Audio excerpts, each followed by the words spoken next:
divas e divos, tudo bem com vocês? Espero que sim.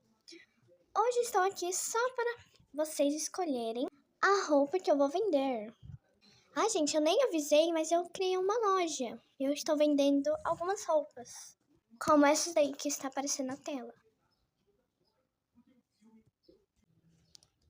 Aí, ó, pessoal, se vocês quiserem comprar minhas roupas, não são aquelas coisas, mas eu também estou no início, eu estou começando a fazer roupas. Antes, eu acho que em 2023 eu fazia algumas, mas eu pegava coisa do Pinterest. Agora eu uso o aplicativo. Vou deixar opções aí que eu peguei de imagens. Se vocês acharam umas imagens aí, vocês podem colocar o nome, né, para eu pesquisar e achar. Que eu uso o aplicativo e também imagens. É isso, meus divos.